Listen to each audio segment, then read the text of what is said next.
Hey there, Coach Patrick here from Endurance Nation, back with 3 bullets for Ironman Florida. Every year people go to Florida and they get a little freaked out, end of the year, a little worried, been out of the game for a while if you raced earlier in the year.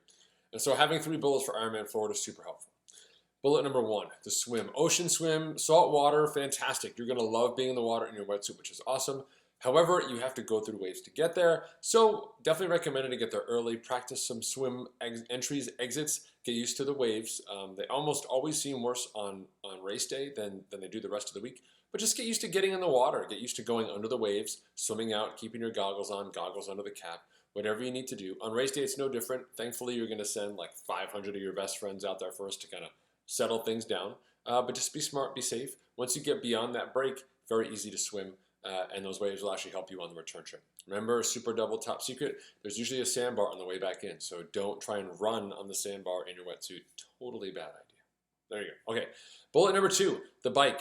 The bike is drag racing central. Everyone is out there to prove that they can ride the fastest bike they can. Even if they're first timers, they're just so excited about riding on a flat course. They're just, oh man, it's going to be awesome.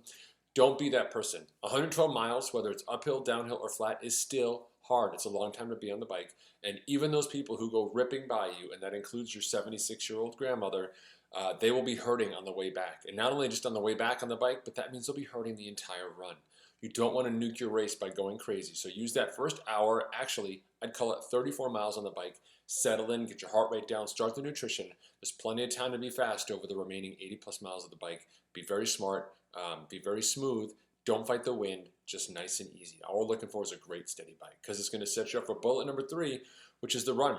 Ironman Florida run course is flat. I think there's something like 84 total feet of gain, and that's probably you like just raising your foot up and down as you run.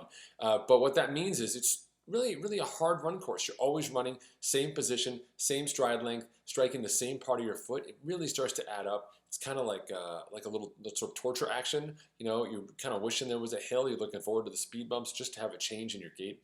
So understand, as easy as the course looks on paper, mentally it's going to be super hard. So prepare yourself to break down that course into the out and back sections. Know what your one thing is to be very smooth through there. And your top goal here is keep your heart rate down early in those first 6 miles. You've got no excuses, flat course. And to really be mentally tough and nutritionally prepared when the winds pick up a little bit, it gets a little bit harder on the return trip, both physically and mentally. You want to get it done.